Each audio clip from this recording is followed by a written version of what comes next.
ওরে মরলে মানুষ দাম বাড়ে তার, ওরে মরলে মানুষ দাম বাড়ে তার, বাঁচতে অবহেলা।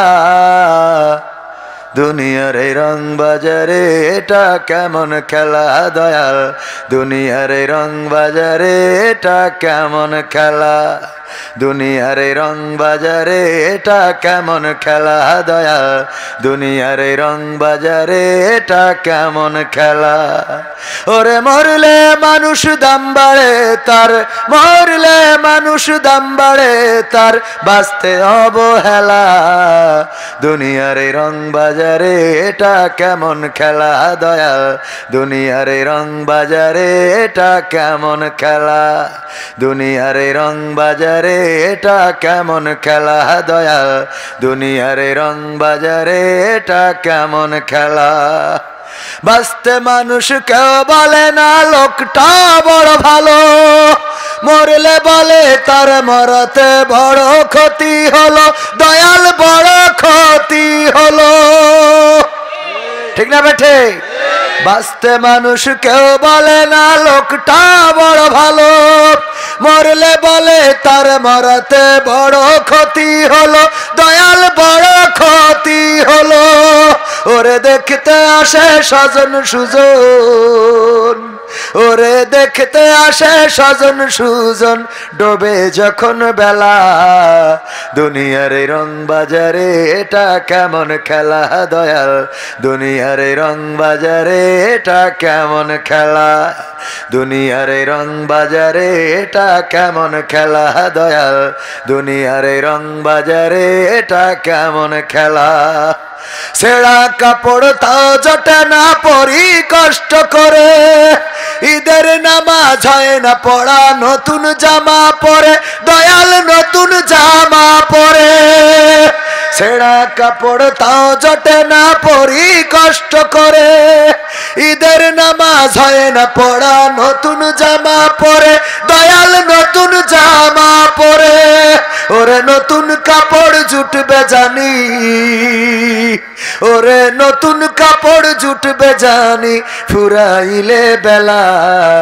দুনিয়ার রং বাজারে এটা কেমন খেলা দয়াল, দুনিয়ার রং বাজারে এটা কেমন খেলা, দুনিয়ার রং বাজারে এটা কেমন খেলা দয়াল, দুনিয়ার রং বাজারে এটা কেমন খেলা।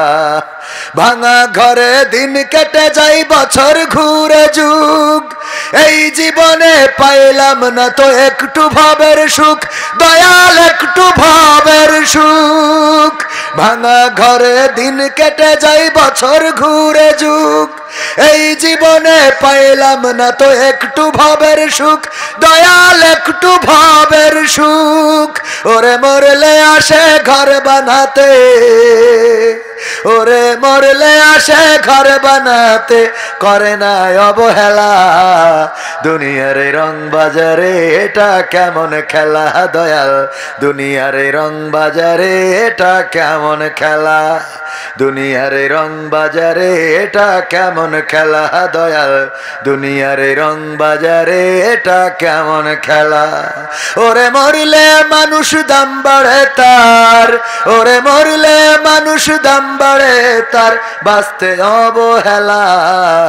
দুনিয়ার রং বাজারে এটা কেমন খেলা দয়াল, দুনিয়ার রং বাজারে এটা কেমন খেলা, দুনিয়ার রং বাজারে এটা কেমন খেলা দয়াল, দুনিয়ার রং বাজারে এটা কেমন খেলা, দুনিয়ার রং বাজারে এটা কেমন খেলা দয়াল, দুনিয়ার রং বাজারে এটা কেমন খেলা। আর একটু জোরে বলা যাবে?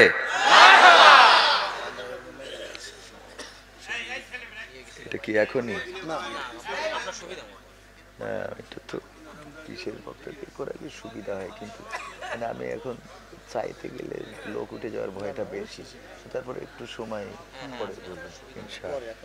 ইনশাআল্লাহ কি মারহাবা বলা যাবে? আরেকবার মানে কথা বললে গরম লাগে। আমি চাদর মুড়ি দিয়ে উঠছিলাম, দেখেছেন না? এরপরে চাদর খুলে ফেলছি, দেখবেন মোনাজাতের আগে মোটামুটি গা ঘেমে যাবে, কারণ কথা বললে, ঝগড়া করলে, গোলমাল করলে হ্যাঁ গরম থাকে। এখন যদি বেঁধে যায় দুই পার্টিতে, আরে বাবা, মুড়ি দিয়ে থাকা লোকও চাদর ফেলাই দিয়ে বলবে ভাই খেলা হবে, ঠিক না বে ঠিক? কারণ তখন একটা মনের মধ্যে একটা তেজ চলে আসে। তো এরকম তেজ আমাদের মধ্যে থাকতে হবে। মুসলমানরা এরকম তেজ থাকার দরকার আছে না নাই? মুসলমান আর ঝিমিয়ে থাকবে না, ঘুমিয়ে থাকবে না। আমরা জুলাইয়ের বিপ্লব, গণবিপ্লবে আমরা দেখেছি কেমন করে জাগতে হয়, আমাদের বাচ্চারা দেখিয়েছে, ঠিক না বে ঠিক? যারা বলেছিল জুলাইয়ের বিপ্লবে আমাদের কেউ নাই, এখন তারা আবার বলে উড়াই নাকি ছিল 90%, আর বাকি সব ভাড়াটিয়া, বাকি 10% ভাড়াটিয়া। হ্যাঁ, কথা ঠিক বলছি না বে ঠিক বলছি? ক্রেডিট সবাই নিতে চায়, ক্রেডিট সবাই নিতে চায়। এখন আমার পুলিশ ভাইয়েরাও আছেন নিরাপত্তায়, পাহারায়, আলহামদুলিল্লাহ। অনেক পুলিশ কানে ডেকে ডেকে কয় হুজুর আমি শিবিরের সাথী ছিলাম। শিবিরের সাথী? আমি বললাম 16 বছর তো আমরা এই সাথী থাকার কারণে ধরিতে পাটামটা নিছেন, এখন কোন সাথী ছিলাম? ক্রেডিট এখন নিতে চায় না, চায় না? নিতে চায়। হুজুর আমরাও অনেক কষ্টে ছিলাম, ঠিক না বে ঠিক? তবে আমাদের ভাইয়েরা ভালো মানুষ, আলহামদুলিল্লাহ। এখানে ক্যাম্পে এসেছেন উনারা না, বাইরের লোকগুলো। আল্লাহ সবাইকে হেফাজত করুন, বলেন আমিন। সুন্দর একটা পরিবেশ আসবে, পুলিশ দিয়ে, র্যাব দিয়ে, বিজিবি দিয়ে, ডিজিএফআই দিয়ে, ডিবি দিয়ে, এমন একটা দেশ আসবে যেই দেশের প্রত্যাশা আমরা করি।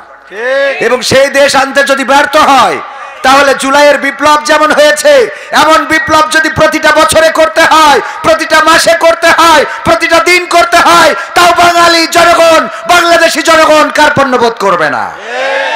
কারণ এই জাতি রক্ত দিয়েই ভাষা এনেছে, রক্ত দিয়ে দেশ এনেছে, রক্ত দিয়ে স্বৈরাচার তাড়িয়েছে। আবার যদি রক্ত লাগে রক্ত দিবে। এই বাংলাদেশে জুলুম, নির্যাতন, চাঁদাবাজ এদেরকে মেনে নিবে? মেনে নেওয়া যাবে? অনেকেই কথা বললে তো মনে করে মনে হয় আমাদেরকে ইন্ডিকেট করে বলতেছে। মিজানুর রহমান আজহারি ভাই বললেন যে 16 বছর খেয়ে গেছে, আর এক দল আছে রেডি হয়ে খাওয়ার জন্য। এ নিয়ে অনেকের গায়ে গাত্রদাহ শুরু হয়েছে না, হয় না? আমি বললাম এগুলো তো বলেছে জামাতকে মিন করে। কাকে মিন করে? কয় পাগল বুঝা আমাদের, জামাত খায়, আমরা বুঝি না। তাই আমি বললাম তাহলে আপনাদের দল কি খায়? না, আমাদের দলও তো এটা নিষেধ। আমাদের হাইকমান্ডে যিনি, উনি বলেছেন যদি কেউ চাঁদাবাজি করে তাহলে পুলিশের হাতে ধরে দিতে। তেমন তাহলে আপনার সমস্যা কোথায়? ঠিক না বে ঠিক? যদি কেন্দ্রীয় নেতা বলে চাঁদাবাজি যারা করে তাদেরকে ধরো আর আইনের হাতে সুপর্দ করো, তাহলে চাঁদাবাজি যারা করছে নিঃসন্দেহে তারা ওই দলের লোক নয়। এরা কোথা থেকে এলো? ওরা কারা? কোত্থেকে আসে ওরা?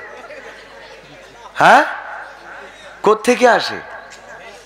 কারণ দল থেকে বলা হচ্ছে চাঁদাবাজি করা যাবে না, আবার তাদেরকে চাঁদা না দিলে দোকানে শাটার খুলতে গেলি কয় তোর শাটার খুলিবা, ঠিক না বেঠে? অন্যায় করে টিকে থাকা যায় না। ফেরাউন টেকে নাই, নমরুদ টেকে নাই, আবু জাহেল আবুল আহাব টেকে নাই। ইতিপূর্বে যত স্বৈর শাসক ছিল ইতিহাস হয়ে আছে। হোসনি মুবারক টেকে নাই, সিরিয়ার আসাদ টেকে নাই, আপনার শ্রীলঙ্কার সরকার টেকে নাই, বাংলাদেশের জালিমও টেকে নাই, ভবিষ্যতেও যারা আসবে তারাও টিকবে না। কারণ জুলুমের সাথে আল্লাহর সহযোগিতা নাই, আল্লাহর সাহায্য নাই। সাহায্য আছে কার সাথে? মাজলুমের সাথে। কয় আল্লাহর সাহায্য আছে কার সাথে?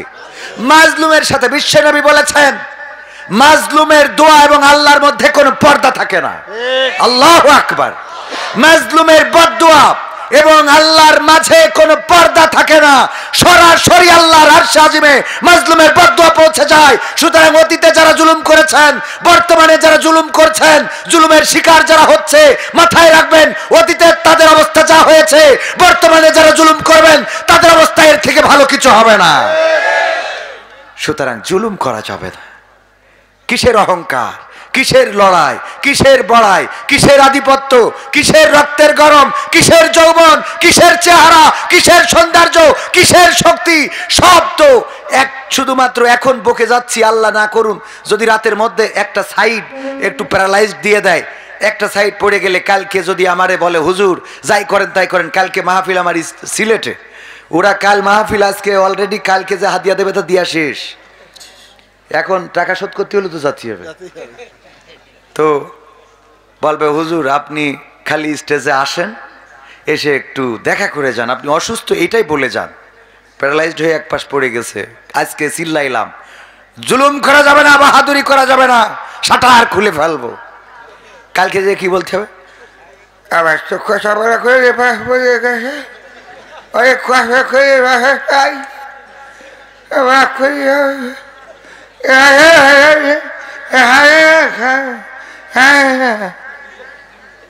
বুঝতে তো পারলেন, মানে এ পাশ পড়ে গেছে, উঠছে না, হাত তুলে খাতেও পাচ্ছি না, তা কথা কব কি? এক রাতি শেষ। কিসের বাহাদুরি, কিসের ক্ষমতা, কিসের পাওয়ার, কিসের লড়াই? দুপুরে রান্না করে রেখেছে, খাওয়া দাওয়া করবে, রাতির রান্না করা বড় বড় মাছের মাথা, ও ভাবতেও পারে নাই আমার এখন চলে যেতে হবে উমরা করার জন্য দাদার দেশে। কথা ঠিক না বে ঠিক? আহা বুঝি না কেন, এটা দেখার পরেও যারা শেখে না ওদের আর শিখাবো কি করে? ওদের ফিরাউন তো মেলা দূরের লোক, ফেরাউন নমরুদ ওরা তো মেলা দূরই, কথা কয় না কোন আমলে, ওটা আমরা ইতিহাসে কোন রকম পাইছি হাতড়াই সেইগুলো। বর্তমান চোখের সামনে ফেরাউন নমরুদ হারুন কামান কাদের কাকা কত লোক দেখা গেল, এরপরেও যদি তোকের হুশ না হয় তা আমাদের তো আমার ওয়াজে অন্তত হবে না, হবে আমার ওয়াজে হবে? এত সোজা না, কি মনে করে না? এ তো ওয়াজ করে আমার দুটো ডাল ভাত খাওয়া হয়, কিছু টাকা মাকা হয়, আপনারা একটু বসে না থেকে আজকে বিড়ি টানতে নিকেন এসে বসে আছেন, এই কিছু ভালো কাজ হইলো। এর বাইরে তো আমি তেমন একটা ভালো উপকার আমি খুঁজে পাইনি এখনো। আপনার কি মনে হয়? না আছে, একটু আছে, মানে খুব বেশি না, একদম নাই এই কথা বললে আবার ভুল হবে, আছে কিছু তো হেদায়েত হয় আলহামদুলিল্লাহ। তবে বেশিরভাগই এই মাহফিলকে কেন্দ্র করে অনেক সময় দেখা যায় অন্যায় অপকর্ম করি বেড়াচ্ছে। বলিছে যাওয়া নে বাদাম কিনে দেওয়া নে, তুমি তোমার মার কাছ থেকে ছুটি নিয়ে একটুখানি এসে নে। সত্যি না মিথ্যে? হ্যাঁ হুজুর জানে না মনে করছেন, কারণ হুজুর আপনি করিলেন নাকি ওইটা জিজ্ঞেস করেন না। হ্যাঁ ভাইরা হাসতেছে যে হুজুর ধরা খেয়ে গেছে মনে হয়। না আমার শোনার ভাইরা আমার যাই হোক, কথা বেশি, আমি তো আকর্ষণ বিকর্ষণ তো আর করতে পারি না, আকর্ষিত করতে হবে, ঠিক কিনা? তো এই জন্যে একটুখানি দু একটা কথা বলে নিলাম। আল্লাহ হেফাজত করুন। এই সময় আমরা উপস্থিত হতে পেরেছি, অনেকেই বলে স্বাধীনভাবে কথা বলতে পারছি, আলহামদুলিল্লাহ, কিন্তু স্বাধীনতা এখনো পাই নাই। স্বাধীনতার রাস্তা দেখিয়ে দিয়েছে কিভাবে স্বাধীনতা আনতে হয়, ঠিক না বে ঠিক? সাহস নিয়ে দাঁড়িয়েছ তাই মুক্ত হয়েছে জমিন, সাহস করে দাঁড়ালে আর একবার কায়েম হয়ে যাবে দিন। নয় নয় নয় আর কোনো ভয়, আনতে হবে দিনের বিজয়। নয় নয় নয় আর কোনো ভয়, আনতে হবে দিনের বিজয়, দিনের বিজয়। যারা ভেবেছিল ছাড়বে না আর ক্ষমতার ওই মাসনদ, দেখেছে তারা রবের পাকড়াও কি করে করে নাস্তানাবুদ। যারা ভেবেছিল ছাড়বে না আর ক্ষমতার ওই মাসনদ, দেখেছে তারা রবের পাকড়াও কি করে করে নাস্তানাবুদ। তাই নয় নয় নয় আর কোনো ভয়, আনতে হবে দিনের বিজয়, দিনের বিজয়। মানুষের সাথে যারা করেছে দুশ্মনী, করেছে বাড়াবাড়ি, দেশের বুকে তাদের হয়নি তো জায়গা, যেতে হলো মামার বাড়ি। মানুষের সাথে যারা করেছে দুশ্মনী, করেছে বাড়াবাড়ি, দেশের বুকে তাদের হয়নি তো জায়গা, যেতে হলো মামার বাড়ি। তাই নয় নয় নয় আর কোনো ভয়, আনতে হবে দিনের বিজয়, দিনের বিজয়। কাবা রক্ষাই যেই মহারব পাঠিয়েছিলেন আবাবিল, আজও তিনি দয়াময় তেমনই আছে, বদলেনি তো এক তিল। কাবা রক্ষাই যেই মহারব পাঠিয়েছিলেন আবাবিল, আজও তিনি দয়াময় তেমনই আছে, বদলেনি তো এক তিল। তাই নয় নয় নয় আর কোনো ভয়, আনতে হবে দিনের বিজয়, দিনের বিজয়। সাহস নিয়ে দাঁড়িয়েছ তাই মুক্ত হয়েছে জামিন, সাহস করে দাঁড়ালে আর একবার কায়েম হয়ে যাবে দিন। দাঁড়াতে কি রাজি আছেন? 1952-তে রক্ত দিয়ে প্রমাণ করেছিলাম, রক্ত লাগে রক্ত দেব, জীবন লাগে জীবন দেব।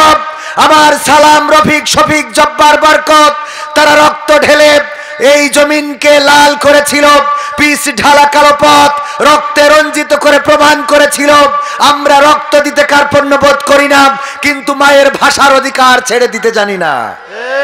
1971-এ রক্ত দিয়েছিল বাংলাদেশের জনগণ, আপামর জনসাধারণ বাংলাদেশের রাজপথে নেমে রক্ত ঝরিয়ে প্রমাণ করেছিল। 1 মাস নয়, 2 মাস নয়, 9টি মাস লড়াই করেছি, প্রয়োজন হলে 9 বছর লড়াই করব, কিন্তু বাংলাদেশের মানচিত্রের অধিকার ছেড়ে দেব না। 2024-এ এসে ছাত্র জনতা রাজপথে নেমে প্রমাণ করল, আমরা রক্ত দেব, জীবন দেব, শহীদ হব। সামনে স্বাধীনতা, পিছনে পুলিশ, সুতরাং স্বাধীনতার দিকে এগিয়ে যাব, আমাদেরকে দামানো যাবে না। আর রক্ত দিয়ে তারা কথা বলার স্বাধীনতা এনে দিয়ে প্রমাণ করেছে। আমরা রক্ত দিতে কার্পণ্য বোধ করি না, কিন্তু বাংলার জমিনে কোনো জালিমকে মেনে নিতে জানি না। একইভাবে যদি ডাক আসে ইসলামের, যদি ডাক আসে কোরআন কায়েমের জন্যে, যদি ডাক আসে দিন কায়েমের জন্যে, যদি ডাক আসে আল্লাহর জমিনে আল্লাহর দিন প্রতিষ্ঠিত করার জন্য, দল মত নির্বিশেষে সবাই রাজপথে থাকতে হবে। কোরআনকে বুকে আগলে রেখে রাজপথে বাতিলের মোকাবেলা করতে হবে। যদি বাতিলের বুলেট বক্ষ ছেদ করে, আমাদের রক্তে যদি জমিন ভেসে যায়, সেই রক্তে শাখা ছাতার কেটে কেটে একটি রক্তাক্ত বিপ্লবী কালেমার পতাকা বাংলার জমিনে উড়াতে রাজি কারা কারা দেখতে চায়?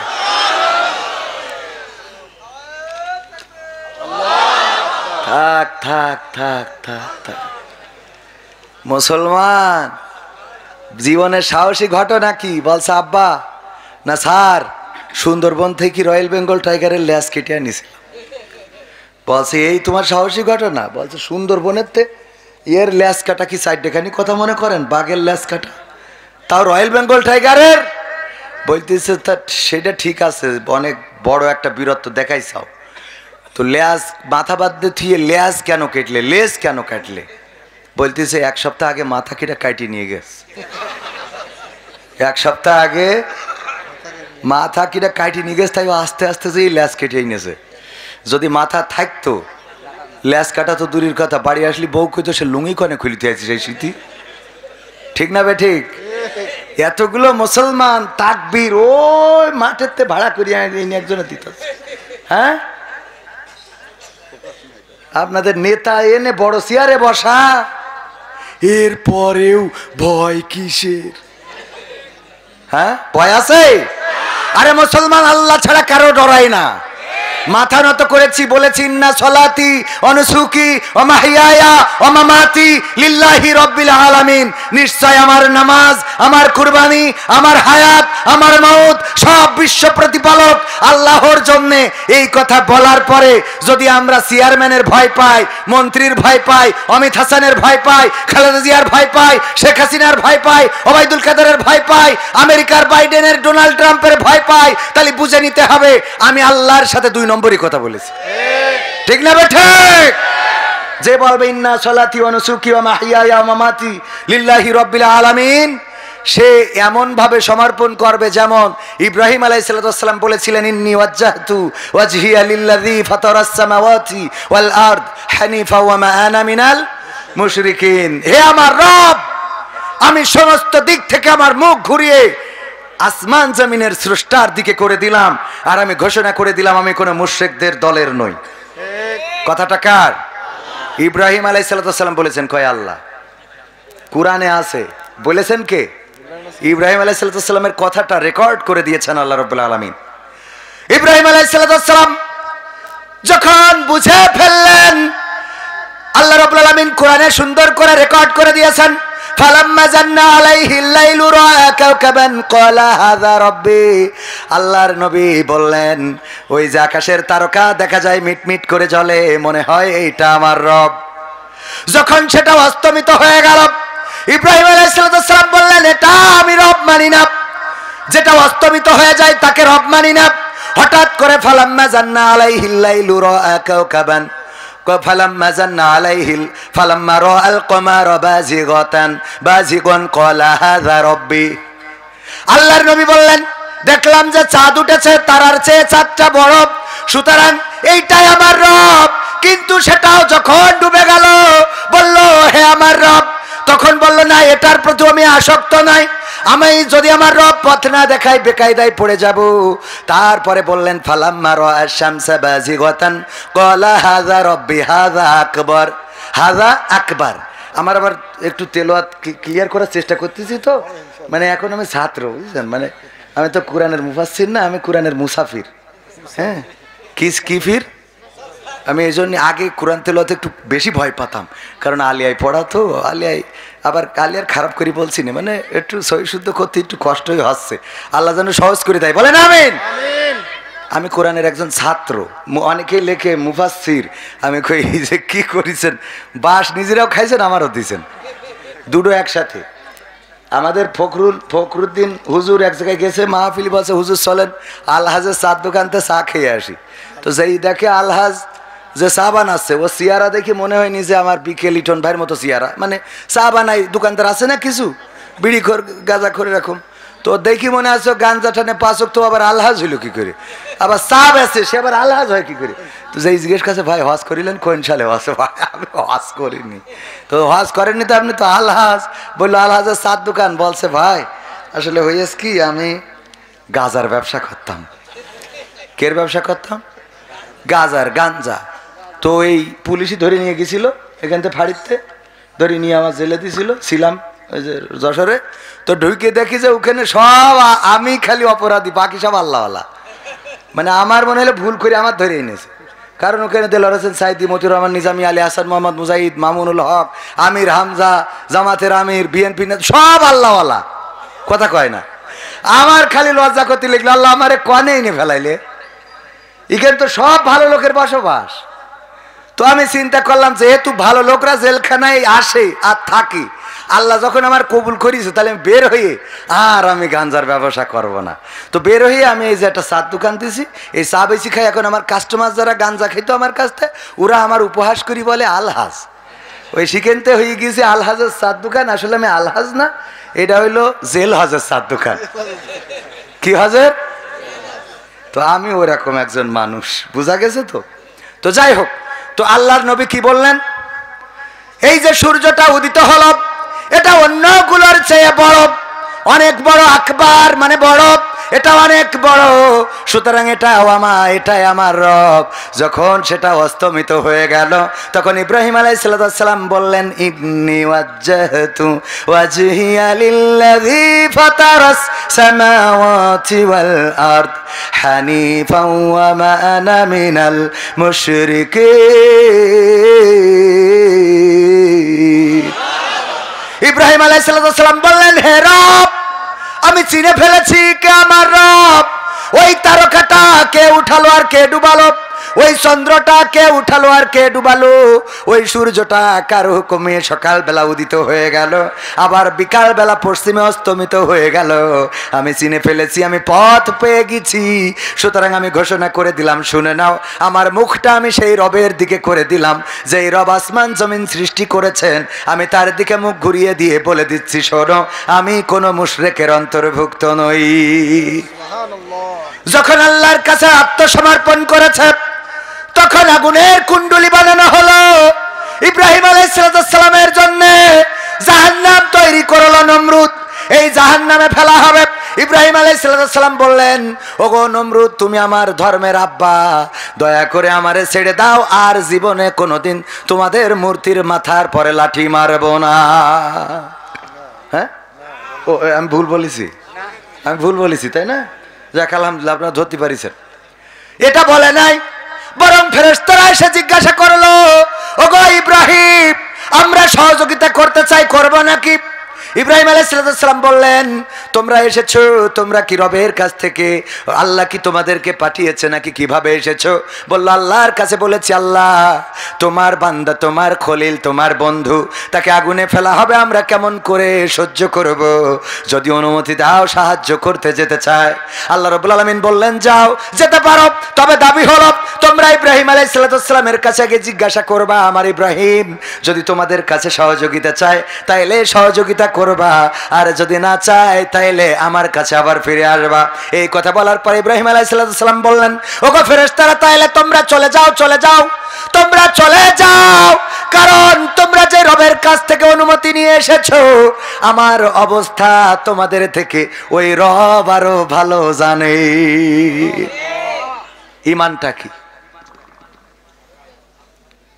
এমন ঈমান যদি এখনো কেউ অর্জন করে, আল্লামা ইকবাল বলেছেন, ইব্রাহিম আলাইহিস সালামের মতো ঈমান যদি কারো থাকে, আর এই জামানায় যদি তার জন্য আগুনের কুণ্ডলী করা হয়, সেই আগুন এখনকার সময়ও আল্লাহ রাব্বুল আলামিন ওই আগুনকে বলে দিবেন, ইয়া নারু কুনি বারদাও ওয়া সালামান আলা ইব্রাহিম।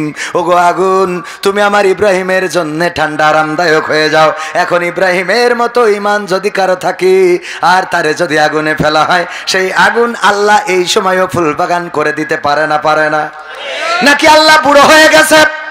নাউজুবিল্লাহ, আল্লাহ বুড়ো হয় নাই, বরং আল্লাহ যখন সহযোগিতা করে, এই দেশ স্বৈরাচার মুক্ত হলো, এই দেশের কথা বলার স্বাধীনতা পাওয়া গেল। কথা বলবেন, কাজ করবেন, স্বাধীনতা পাইলেন। কেমনে পাইলেন? আগে আন্দোলন করলো বিএনপিরা, আন্দোলন করে করে যখন হইল না, তখন বলল ঈদের পরের থেকে শুরু করব। ঠিক না বে ঠিক? ঈদের পর থেকে শুরু হবে। এরপরে জামাত ইসলাম লাগলো। জামাত ইসলাম একদিনে 150 বেশি শহীদ হয়ে গেল আল্লামা দেলোয়ার হুসাইন সাইদির ফাঁসিকে কেন্দ্র করে। তারপরেও কাজ হলো না। এরপরে হেফাজতে ইসলাম বলল, তাহলে আমরা একটু নেমে দেখি। তারা নামলো, আর শাপলা চত্বরে সাদা শাপলাটা লাল হয়ে গেল, রক্তে স্নাত হয়ে গেল। মতিঝিলের শাপলা চত্বর আমার কোরআনের হাফেজদের রক্তে রঞ্জিত করা হলো। স্বৈরাচার সরকার তার হাত রাঙালো কোরআনের খাদেমদের দিয়ে। এখানেই ক্ষান্ত হলো না। তারপরে একে একে যতবার আন্দোলনে নেমেছে, দমন করেছে। দমনের না ছাত্র শিবিরের না ছাত্র দলের, এই আন্দোলন ছিল ছাত্রদের বৈষম্য বিরোধী ছাত্র আন্দোলন। এই আন্দোলনে গুলি চালানো হলো, নির্বিচারে শহীদ করা হলো। আমার আবু সাইদের বুকের উপরে গুলি করলো। আবু সাইদ লুটিয়ে পড়লো, বুক ধরে বসে পড়লো। আহারে, আবু সাইদের রক্তে জেগে উঠলো আরো শত শত আবু সাইদ। এক সাইদ অন্তরালে হাজার সাইদ, ঘরে ঘরে কত স্লোগান চারিদিকে। ছোট ছোট বাচ্চা শিশুরা যারা এখনো জানে না কে হাসিনা কে খালেদা, এটাও বোঝে না। ঠিক না বে ঠিক? এই বাচ্চা শিশুরা বললো, আমি আবু সাইদ হতে চাই। বলেছে না বলে নাই? আমি আবু সাইদ হতে চাই, আমি আমার ভাইয়ের রক্তের বদলা নিতে চাই। আমি এসেছি, আমি মৃত্যুকে ভয় পাই না। ছোট ছোট বাচ্চা শিশু, ওদের কথাগুলো আমার যেন মনে হয় মুসা আলাইহিস সালাম যখন মুসাকে সিন্ধুকে ভরে ভাসিয়ে দিল, ফেরাউন আসিয়া আলাইহিস সালামকে নিয়ে নদীর ঘাটে গল্প করতেছে, কত প্রেমের কথা বলে। দেখো, তুমি আমার পাশে আছো বলে আকাশটা এত নীল। বলে না, পাম দেন না? এগুলো দেবেন মাঝে মাঝে, স্ত্রীদের বলবেন স্ত্রীদের প্রশংসা করবেন। রান্না বেশি খারাপ যেদিন হবে ওই দিন বেশি ভালো বলবেন, কবেন তুমি এত সুন্দর রান্না করো, এটা খাওয়ার পরে আমার আমার মনে হয় যে আরো দুদিন না খেয়েই থাকি। একটু প্রশংসা করা যায় না? তোমারে দেখার পরে আমি আসলে দুনিয়া মনে হয় যে দুনিয়া সাইডে চলে যায়। একজন মানি ব্যাগে বউর ছবি রাখে, মানি ব্যাগে কার ছবি? ওয়াইফের, বউ। আরে আমার তো যশোর মানুষ, বউ। হ্যাঁ তো ছবি রাখে। এখন স্ত্রী জিজ্ঞেস করছে তোমার মানি ব্যাগে আমার ছবি রাখো কিসের জন্যে? তো বলছে যখন কোনো বিপদে পড়ি তখন এই মানি ব্যাগটা খুলে তোমার ছবিটা দেখলে আমার বিপদটা কাটি যায়। কি খুশি আল্লাহ, আমি তোমার কত কষ্ট দিই আর তুমি আমার এত যত্ন করে। আল্লাহ আমার ভুল হয়েছে, তুমি এত ভালো কেন বলো তো? এত কায়দা করে মানিব্যাগে রেখে আমার দেখলে, তোমার ছবি দেখলে যদি তোমার বিপদ চলে যায় তাহলে আমার দেখলে তোমার আরো কত কি হয়। তো বলছে আসলে সত্যি কথা বলতে কি, সত্যিই বলি, মানিব্যাগের ছবিটা বের করি যখন কোনো বিপদে পড়ি, বের করি ছবির দিকে তাকাই আর চিন্তা করি এ আর কি বিপদের থেকে বড় বিপদ তো বাড়ি। এই ধকাইছো, এই বলার জন্য তুই এই ছবি রাখো, তোর বাড়ির ঘরে রাখার আল্লাহ, তুই মরিস রাখা, তোর কলেরা হয় রাখা। কথা কি বোঝা গেছে? তো যাই হোক, পরের লাইনটা না বলে আগের পর্যন্ত বলবেন। আগ পর্যন্ত তার অসুবিধে নেই, আগের পর্যন্ত বলবেন যে তোমার দেখলে আমার বড় বিপদ কাটে যায়। মানে ও যে ওর থেকে বড় বিপদ ওইটা আর বলার দরকার নেই, ওই পর্যন্ত রাখবেন। তাহলে তোর অসুন দেখবেন যে সিমাই রান্না করে খাওয়াচ্ছে, চিনির জায়গায় লবণ দিয়েছে, মানে আবেগে। আল্লাহ কবুল করুন, বলেন আমিন। ফেরাউন বলছে ওগো আসিয়া, তুমি এসেছো বলে আকাশটা এত সুন্দর, বাতাসটা এত ফুরফুরে, তুমি এসেছো বলে ঘাসগুলো এত সুন্দর, তুমি এসেছো বলে কুয়াশা এত সুন্দর, শীতটা এত ভালো লাগে। তুমি যদি না থাকতে এত সুন্দর হতো না। সিন্দুক ভেসে আসলো, সিন্দুক দেখার পরে আসিয়া বলল দেখো সিন্দুকটা একটু খুলে দেখা যাক। তার প্রহরীদেরকে ডাকা হলো, সৈন্যবাহিনী ডেকে খুলে দেখলো তার মধ্যে বাচ্চা শিশু। বললো এবার পেয়েছি, আমি যাকে খুঁজছি সেই বাচ্চা তো এখানে, মেরে ফেলতে হবে। আসিয়া বলল দেখো তোমার মাথায় তো কোনো বুদ্ধি নাই, এই বাচ্চা তুমি যেহেতু ছেলে সন্তান মেরে ফেলতেছো, এই জন্য কেউ না কেউ ভয়ে হয়তো এই বাচ্চা শিশুটা বাঁচানোর জন্য নদীতে ভাসিয়ে দিয়েছে। আর আমাদের কাছে যেহেতু আমরা পেয়েছি, অন্যরা পাইলে হয়তো এইটারে ওই তোমার যে শত্রু সেইটা বানিয়ে ফেলতো, কিন্তু আমরা যেহেতু পেয়েছি সুতরাং আমরা আমাদের মতো করে মানুষ করব, তোমার মতাদর্শ দিয়ে মানুষ করব, তোমার পরিবারের একজন সন্তান হবে, আমরা যেমনে চাইবো তেমনে গড়ে উঠবে, এই সন্তানকে মারা যাবে না। বউ যখন বলেছে, অনেকেই বউর কথা রাখে না, বউর কথা, বউকে ভালোবাসুক আর না বাসুক, বউ যদি কিছু বলে, বউয়ের যদি কেউ অপমান করে মানতে পারে না, বউয়ের সাথে যদি কেউ পরকিয়া করে সহ্য করতে পারে, কথা কয় না পারে। আগের সময় পরকিয়াকে কেন্দ্র করে খুনোখুনি হয়ে যেত, আর এখন বুদ্ধি পেয়েছে বিকেলিটন যদি কোনোভাবে কবির বিন সামাদের মতো ভাইরাল মানুষের ওয়াইফের সাথে লাইন মারে, কবির বিন সামাদ আবার ওর বউর সাথে লাইন মারে, নাউজুবিল্লাহ বলবেন না? হোটেলে গেছে খাতি, ঢুকে দেখে যে এই আমার বস জুতো এইখান কেন, ওর বন্ধু কয় আমার বস জুতো তো দেখছি কেনে, মানে এই দুটোটা অল্টারনেট হয়ে একই হোটেলে খাতি গেছে। দেখেছেন না? দেখেন না? গ্যাঞ্জাম বাইতে গেছে, গ্যাঞ্জাম বাইতে গেছে। ভাইয়েরা আমার, এই পরকিয়া আছে না নাই? স্ত্রীর কথা শোনে, স্ত্রী যদি কিছু বলে অপমান, স্ত্রীকে যদি কেউ অপমান করে সহ্য করতে পারে না, এমন মানুষ অনেক আছে। ওগো আমার ভাই জানেরা, আসিয়া আলাইহিস সালাম বলার পরে কথাটা রাখলেন। এরপরে ছোট বাচ্চা শিশুটা যখন বাড়িতে লালন পালন করে, আদর করার জন্য ফিরাউন একদিন কোলে নিয়ে, ওরে বাবা ছোট্ট বাচ্চা শিশু গুলিমুলি ওই ডু আদর করতে ইচ্ছে করে না, ওই গুডু আমার কত সুন্দর। মুসা আলাইহিস সালাম দেশে এক থাপ্পড় কষে আদর করতে যে, অনেক সময় বাচ্চা থাপ্পড় কষে না, ঠাস করি এক থাপ্পড়ে মাথা ঘুরে পড়ে গেছে।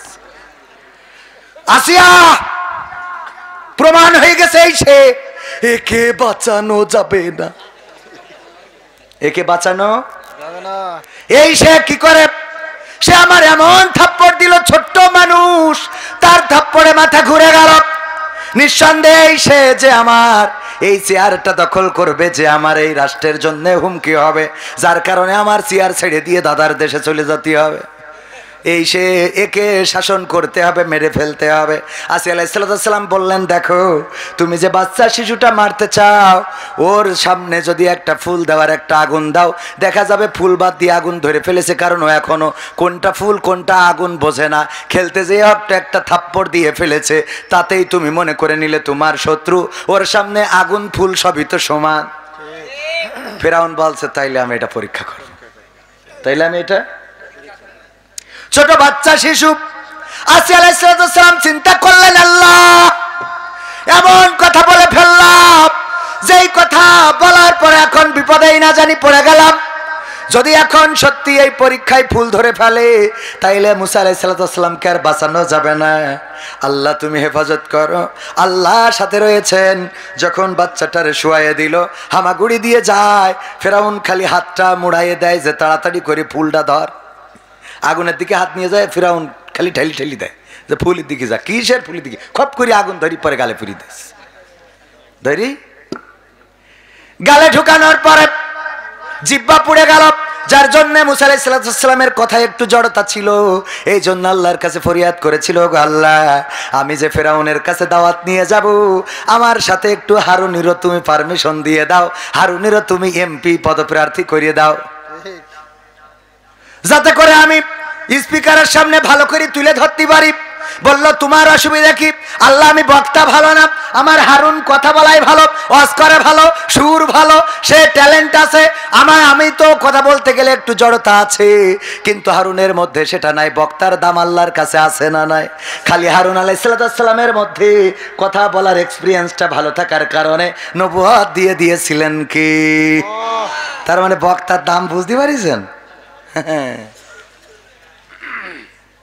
বোঝেন না তো। আবার হুজুর এত টাকা নেয়, পাগল, বক্তার দাম বুঝতে হবে না? হুজুর এত টাকা নেয় দেখি, তাই না ভাই? দাম বোঝার দরকার আছে না নাই? মিজানুর রহমান আজহারী সাহেব যশোরে আসলো, লাখো লাখো জনতা হয়েছে না হয় নাই? যোগ্যতাটা কি? বক্তার বাইরে আর কি যোগ্যতা? ভালো কথা বলেন, উনার চেয়ে শিক্ষিত বাংলাদেশে আছে না নাই? আছে, মানে যশোরেও আছে। উনার চেয়ে শিক্ষিত, ওনার চেয়ে আমলদার, এলেমদার অনেকেই আছেন, কিন্তু বক্তা ভালো, আলোচক ভালো। যখন যুবকদেরকে মোটিভেশন দেয়, যখন বলে তুমি যখন এক, যখন তুমি একা তখন তুমি ব্যক্তি, যখন তুমি ঐক্য তখন তুমি শক্তি, যখন তুমি একা তখন তুমি ব্যক্তি, যখন তুমি ঐক্য তখন তুমি শক্তি।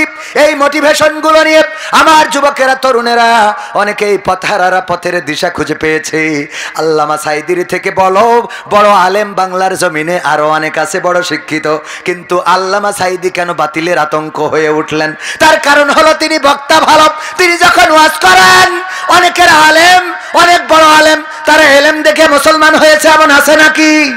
এমন নাই। কিন্তু একজন সুন্দর করে ওয়াজ করেছে, মোটিভেশন দিয়েছে, অন্য ধর্ম ত্যাগ করে, হাতে হাত রেখে কালেমার বাণী পড়ে অন্য ধর্ম ত্যাগ করে ইসলাম ধর্মে দীক্ষা নিয়েছে, এমন আছে না নাই?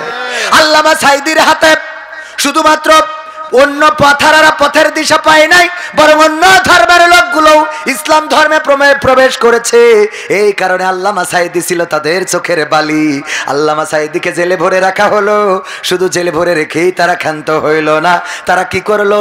13টা বছর পরে কোরআনের পাখিকে আবার বের করে নিয়ে যেয়ে চিকিৎসার নামে ইনজেকশন পুশ করে এই পৃথিবী থেকে শহীদ করে দিল। বলেন ঠিক কিনা?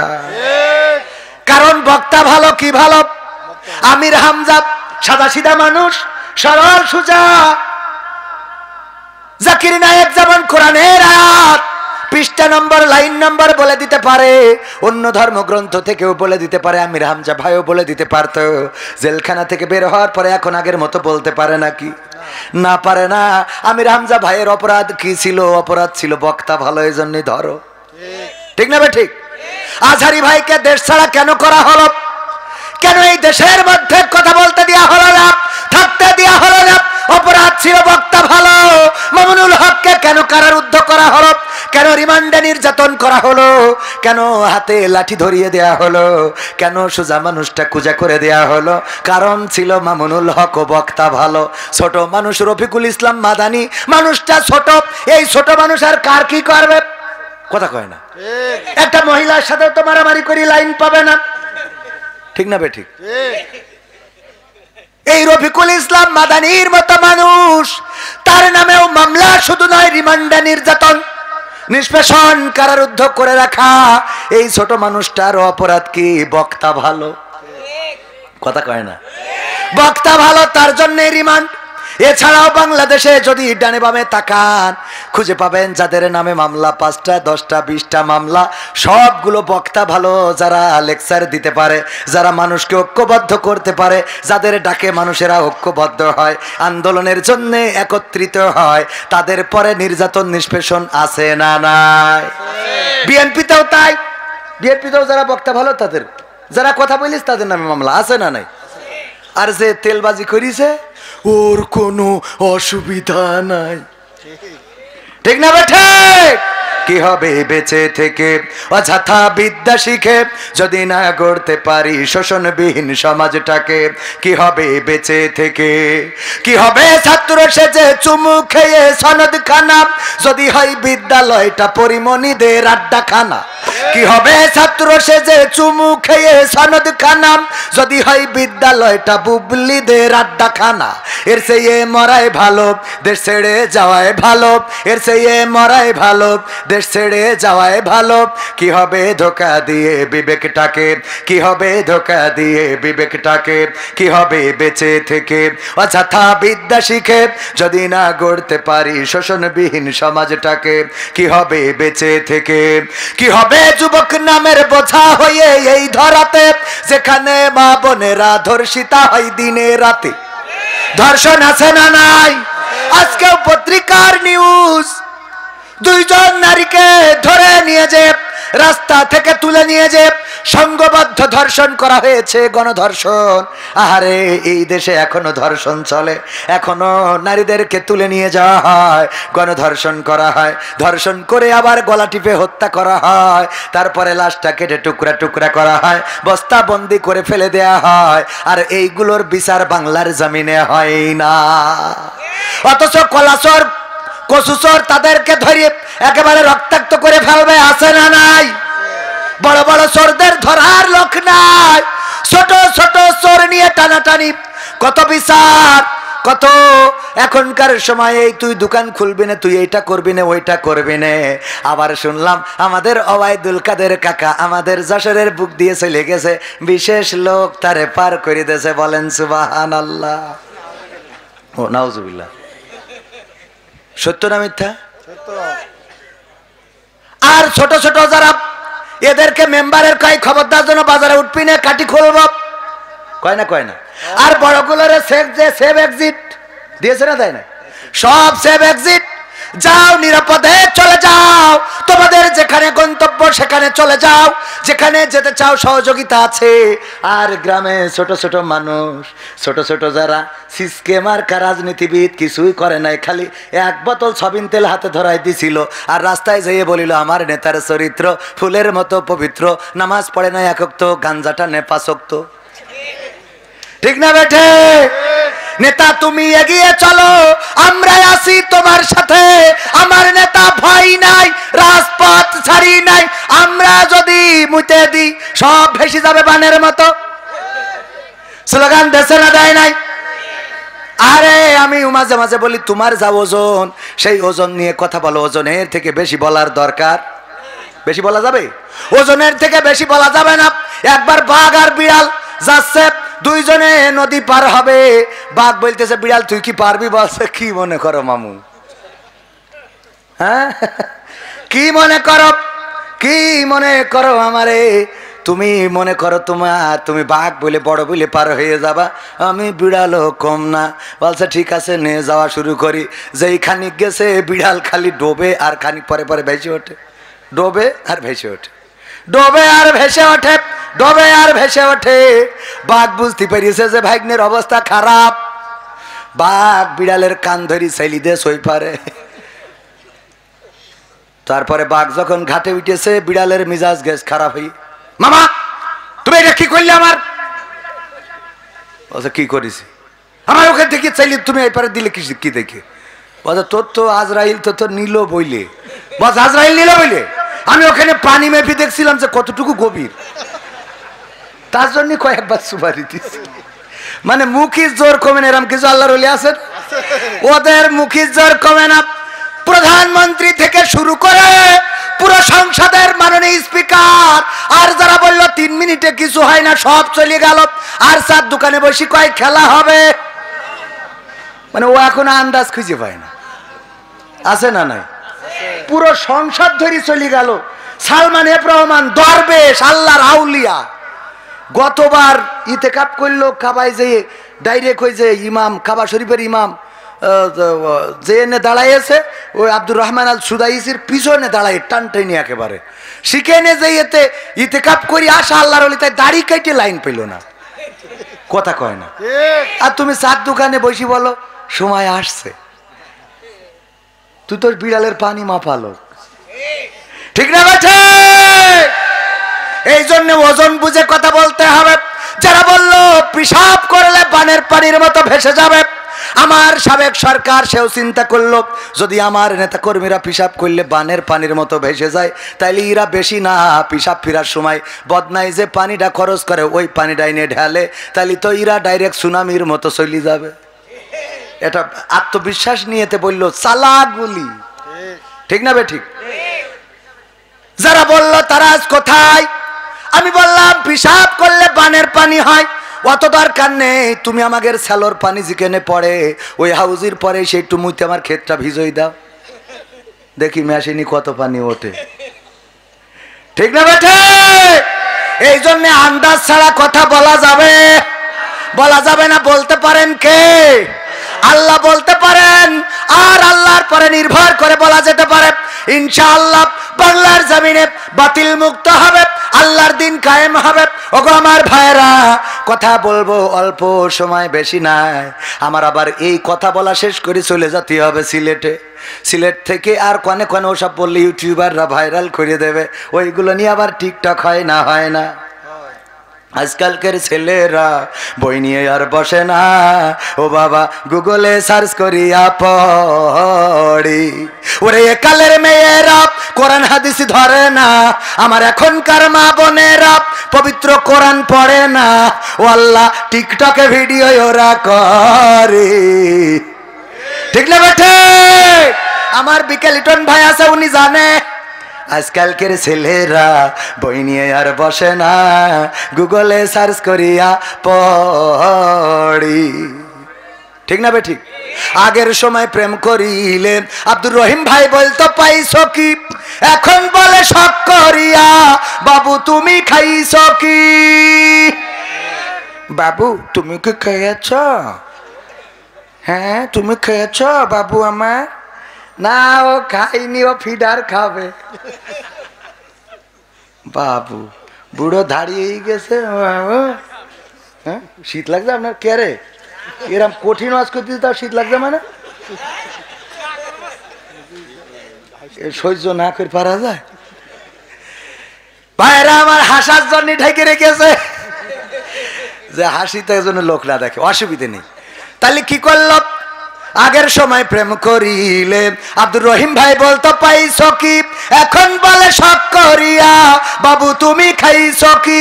লজ্জা শরম নাই, আইলাম কোন জামানাই, ভবিষ্যৎ দেখি অন্ধকারে। আজকালকের ছেলেরা বই নিয়ে আর বসে না, ও বাবা গুগলে সার্চ করিয়া পড়ি। নতুন করে হয়েছে চালু এখন আবার কন্টেন্ট। আমার বিকেল লিটন ভাইয়ের সাথে যশোর শহরে দেখা, দেখি উনি একজনের এরকম হাত দেন, মানে এরকম করে হাত ধরে নিয়ে হাঁটতেছে দড়া টানার ওখানে। আমি বললাম ভাই বিয়ে করলেন কবে? ভাবি না ভাই। আসসালামু আলাইকুম ভাবি, কেমন আছেন? আপনার ভাবি না? কিডা ভাই? পরিচয় করাই দিলে এই আমার গার্লফ্রেন্ড। সহ্য না করি পারা যায়? নতুন করে হয়েছে চালু এখন আবার কন্টেন্ট, পরিচয় করাই দেখি এই আমার বয়ফ্রেন্ড। মেয়েরা মেয়েরা কথা কয় না, সত্য বলছি না মিথ্যা বলছি? বাড়ি নিয়ে চলে আসে, আম্মা জিজ্ঞেস করে এই কার নিয়ে আসিস বেগানা ছেলে? আম্মা আমার বিয়ে। বিএফ মানে খাতিহায়? আরে না আম্মা, বিএফ মানে বয়ফ্রেন্ড, এটার স্মল ওয়ার্ড হলো বিএফ। ও আচ্ছা, ও 3 বছর ধরে লাইন মারছি আম্মা।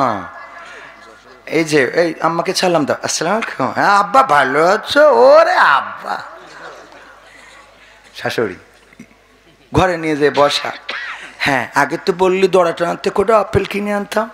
হ্যাঁ ও যাও আব্বা, আমার এই ঘরে বসা, একটু বাতাস দে, বাতাস দে, ঠান্ডা কর।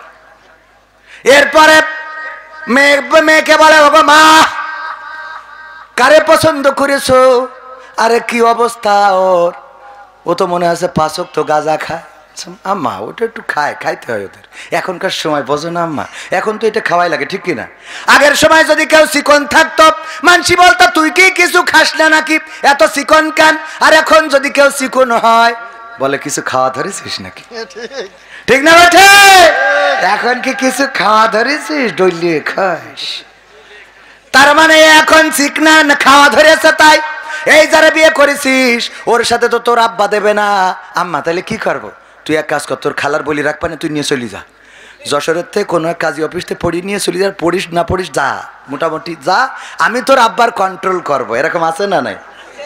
এইবার যখন আব্দুর রহিম ভাই বাড়ি আসে, আসার পরে ওরে বাবা ম্যাডামের অভিনয় কি জন্ম দে তুই যা, কি জন্ম দিছাও রে, আমার মুখে সুন কালি লাগায়ে কি করলা রে, ও আল্লাহ আল্লাহ।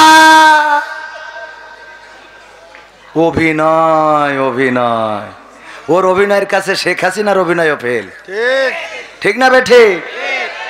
কি জন্ম দিছা ও 10 মিনিটই, আর তুই তো 25 বছর ধরে মানুষ করিস, ওর দোষই গেল, কথা কয় না, সব বাপের দোষ, খারাপ হলেই বাপের দোষ। হইয়েছ বাপের মতো, হইয়েছ ওর মা বাপের মতো, হইয়েছ ওর দাদাগের মতো, চাচাগের মতো, আর আমার নানিরা খালারা ওরা সব দুধ দিয়ে ধোয়া তুলসী পাতা, ঠিক না বে ঠিক? আছে না নাই? মা বোনেরা আছে পর্দার অন্তরালে পুরুষদের থেকে অনেক বেশি।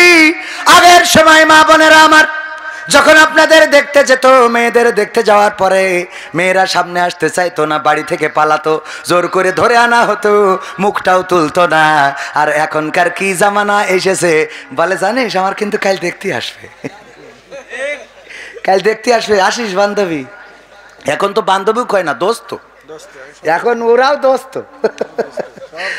আরে বাবা আমি কি জামানা আছে পালাম আল্লাহ।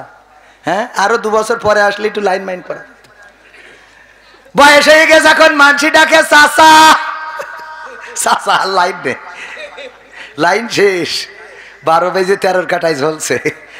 ও আমার ভাই জানেরা, আগের সময় যদি আমার মুরব্বীরা মেয়ে দেখতে যেত জিজ্ঞাসা করতো কোরআন পড়তে পারো কিনা, যদি পারো তাইলে একটু পড়ে শোনাও, পৃষ্ঠা উল্টে দিত, পড়ো দেখি এখানে 2 লাইন পড়তে পারো কিনা। বিকেল লিটন ভাইয়ের বিয়ে দেওয়া হবে, দাদা গিয়েছে, স্বাস্থ্য দাদা গিয়েছে, চাচা গিয়েছে, আব্বা গিয়েছে, যাওয়ার পরে দেখলো কোরআন পড়তে পারে কিনা, দেখলো যে হ্যাঁ কোরআন পড়তে পারে, তারপরে বললো বলো দেখি আয়াতুল কুরসি হবে কিনা, বললো হবে, শোনাও, বললো দুরূদ ইব্রাহিম পারো কিনা, হ্যাঁ পারি, শোনাও একটু তাশাহুদ পারো কিনা, আত-তাহিয়াতু লিল্লাহি ওয়াস সালাওয়াতু ওয়াত তাইয়্যিবাত। এইভাবে সব শুনে নিল। মাগো উজুর ফরজ কয়টা? 4টা। নামাজের আরকান আহকাম কয়টা? 13টা। বাইরে কয়টা? 7টা। ভিতরে কয়টা? 6টা। তায়াম্মুম করার নিয়ম কয়টা? তায়াম্মুম করার ফরজ কয়টা? 3টা।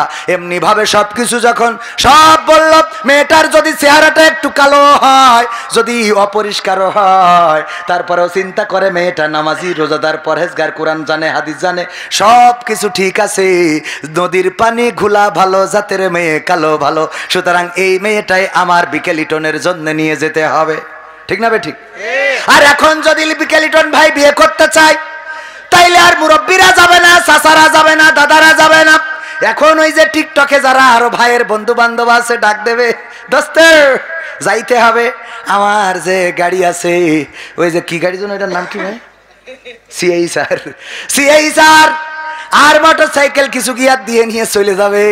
যাওয়ার পরে দোস্ত বলবে, দোস্ত করবি জামাত?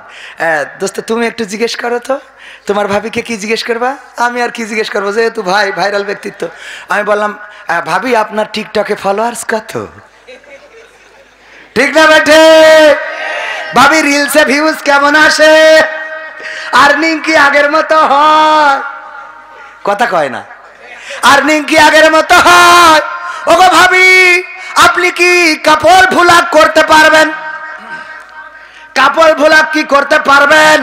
আপনি কি কাপড় ভুলাক উঠেছ না এখন?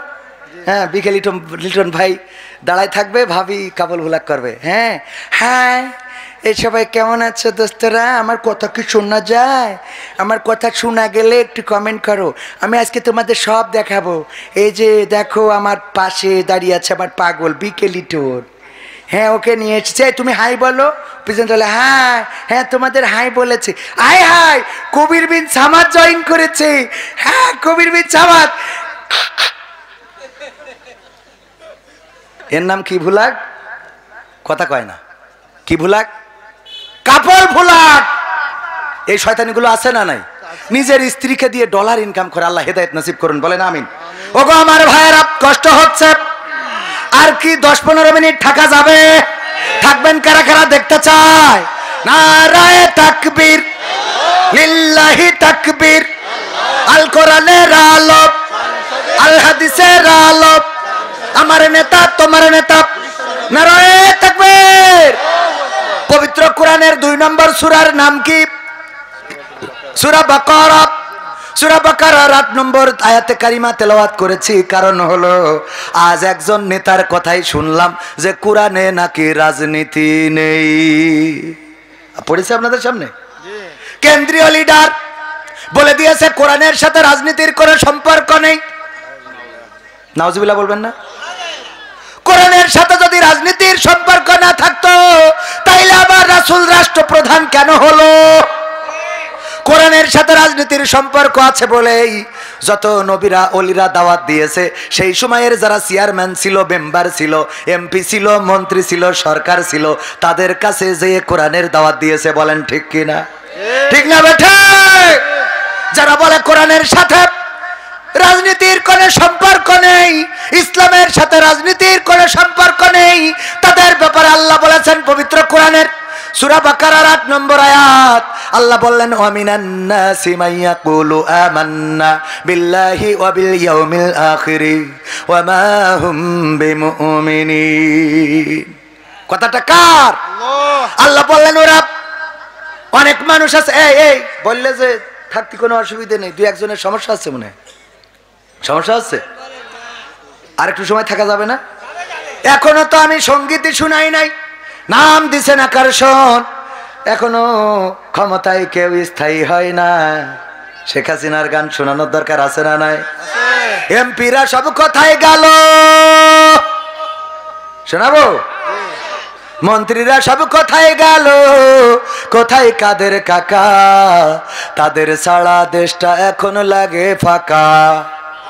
পালাবো না, পালাবো না, প্রয়োজন হলে ফখরুলের বাসায় গিয়ে উঠবো।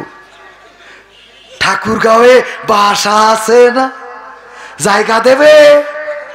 কথা মনে আছে? শুনবেন না? শুনবেন না? শোনাবো। শুনতে রাজি কারা কারা? দেখতে।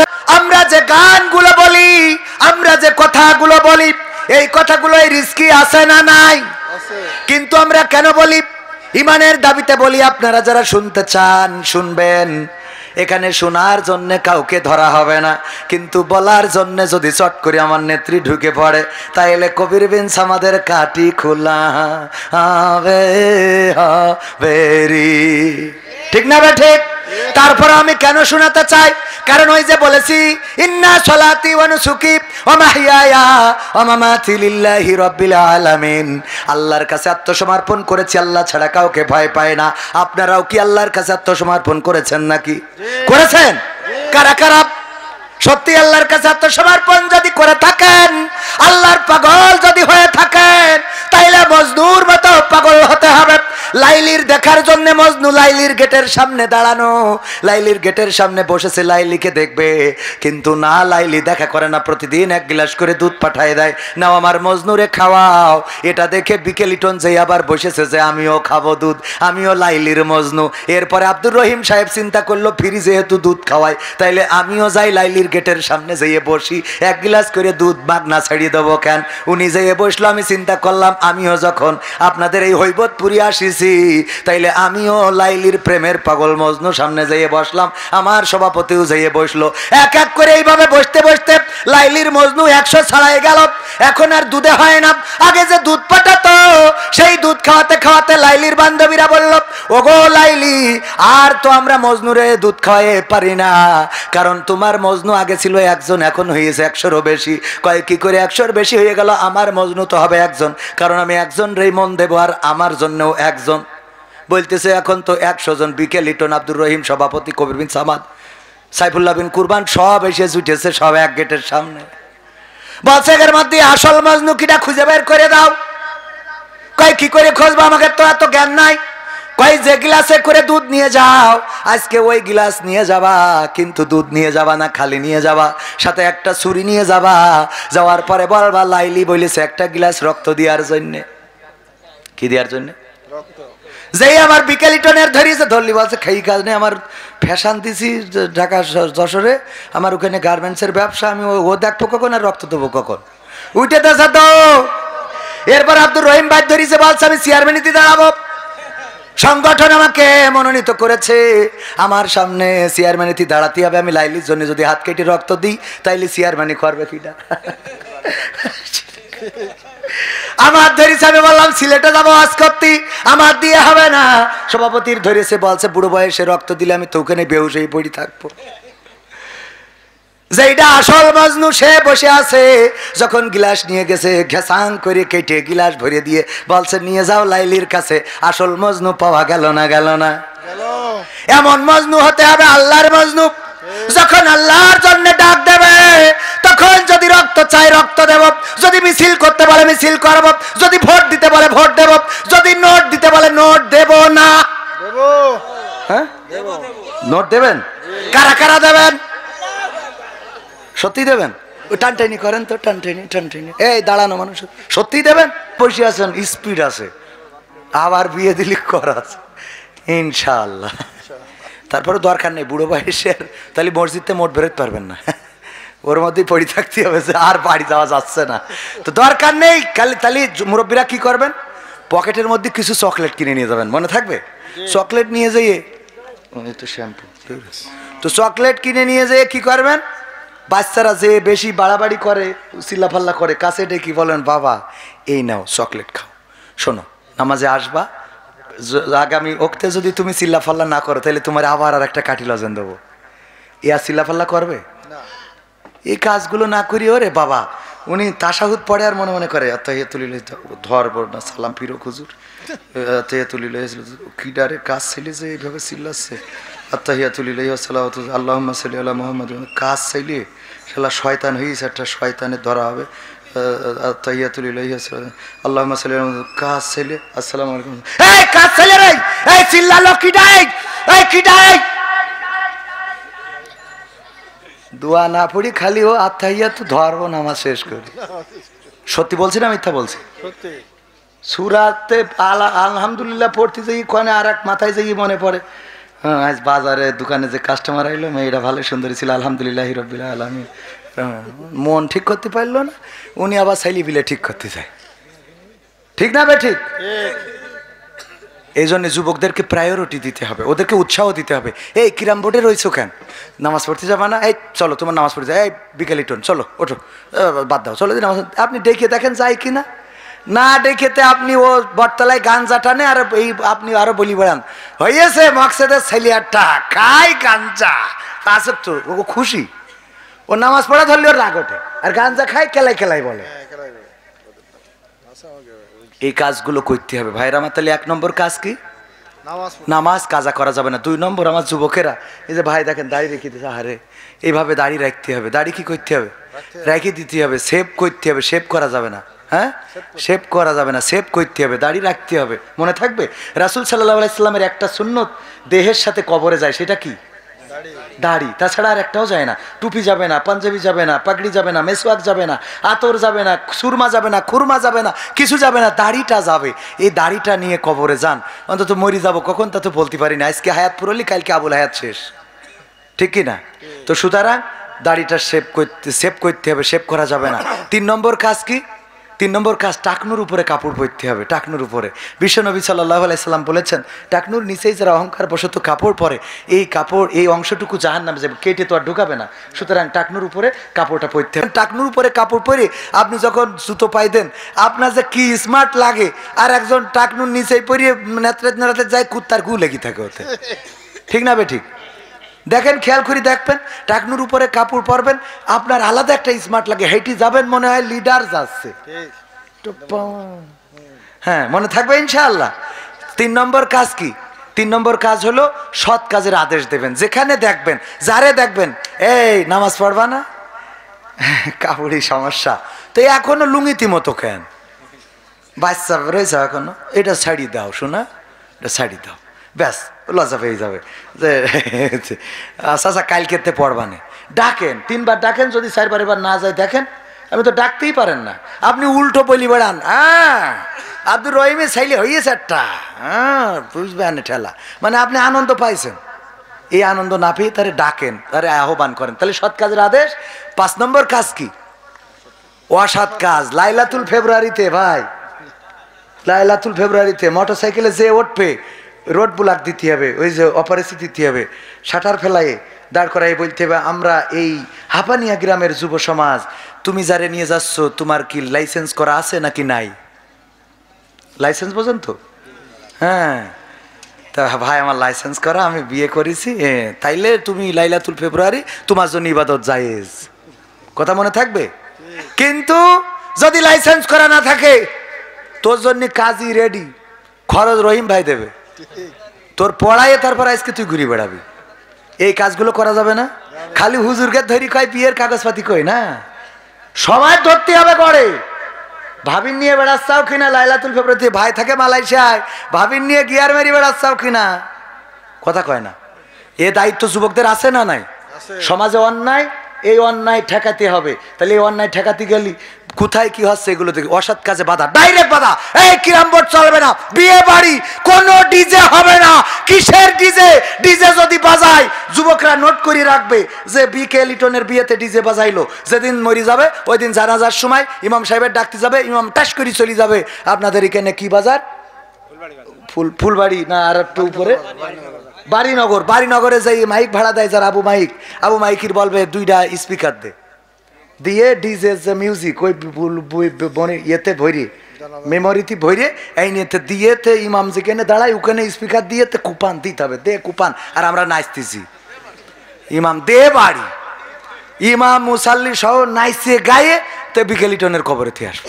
দিন নুনু কাটার দিন যদি ডিজে বাজাতে হয়, তোর গালে ভাতের দিন ডিজে বাজাতে হয়, তোর জন্মদিন বার্থডে ডিজে বাজাতে হয়, নতুন বছর 31st নাইট ডিজে বাজাতে হয়, লাইলাতুল ফেব্রুয়ারি 14 ফেব্রুয়ারি ভ্যালেন্টাইন্স ডে ডিজে বাজাতে হয়, তোর মরার দিন ইমাম এসে দোয়া করো, তুই পাইছিস কি? উকেনেও ডিজে। কথা ঠিক আছে তো বাজান? এগের হবে ছাগলের মতো, মানে স্যার বলছে যে এক বেড়ার মধ্যে 5টা ছাগল ছিল, 3টা বেরোয় গেছে, তাহলে আর কটা থাকে? বলছে যে একটাও থাকে না। ওই একটাও থাকে না মানে 5টা ছাগলের মধ্যে 3টে বেরোয় গেলে একটাও থাকে না মানে? বলছে ছাগল আপনি চেনেন? 3টে বেরোয় গেলে আর 2টো বাগানে থাকে, ও 5 ও 2টো কখন চলে গেছে আপনি যেই দেখেন গে, সে 2টো 5 চলে গেছে। তো তোর যদি 3টেই ডিজে বাজে, তোর ইমামের জানাজার দিন তোর ইমামতি কনে পাইছিস?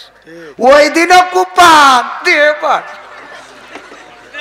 আল্লাহ দিয়ে, তারপর দরকার হলে মনিটর একটা কবরেও তুই আসবো। মনে থাকবে এগুলো? এগুলো করেন, সমাজ যদি ভালো না হয় আমার বললেন। আমার গ্রামে আমার বিয়ের দাওয়াত দিলি, যদি ডিজে বাজে সে বিয়েতে তো আমি যাই নে, বরং ডিজে বন্ধ করা ছাড়া, বন্ধ করার যত রকম রাস্তায় অ্যাপ্লাই করা লাগে তত রকম রাস্তায় অ্যাপ্লাই করি, এবং বন্ধ হয়েছে আলহামদুলিল্লাহ। বন্ধ হয়ও, বন্ধ করবেন, করতে হবে। আমি মনে করি ছাদের উপরে আমি ঘুমিতে উঠেছি, ওয়াজ করি, যে ফজর পড়ে ঘুমাইছি 11টার সময়, ওরে বাবা ঘুম খাট কেঁপে উঠেছে। আমি কাছে মনে হয় ভূমিকম্প হচ্ছে। উইটে পর বললাম কি হয়েছে, বলছে অমুখের মেয়ের বিয়ে হয়েছে, তাই যেয়ে দেখি দোতলা ছাদের পরে স্পিকার লাগাই বাজাচ্ছে। তো আমি আস্তে করি গামছাটা ঘাড়ে দিয়ে গেলাম, ভাবি আমার সাথে বলছে ও ভাই আমি দুঃখে জ্বালাই বাঁচছি রে ভাই। কে? আমার মেয়ে বিয়ে দিলাম রে ভাই, পরের বাড়ি চলে গেল ভাই, ও আল্লাহ আমি কি করে থাকবো। আল্লাহর কসম সত্য ঘটনা বলছি। তাই বললাম যেভাবে আল্লাহ ডেকে কাঁদতেছেন, তাও ডিজের আওয়াজে তো আল্লাহ শুনতে পাচ্ছে না, অন্তত ডিজেটা বন্ধ করিতে কান্দেন। ভাই আপনি কান্দেন, ডিজে বন্ধ হোক না ডিজে বাজান, আপনার কান্দাটা বন্ধ করেন, দুটো একসাথে জুড়তেছেন, আমরা বাড়ি ঘুমাতে পারছি। এদিকে কাঁদতেছে ও আল্লাহ, আবার ওদিকে ডিজে বন্ধ। শয়তান কনগের, কনে বলবো দুঃখের কথা।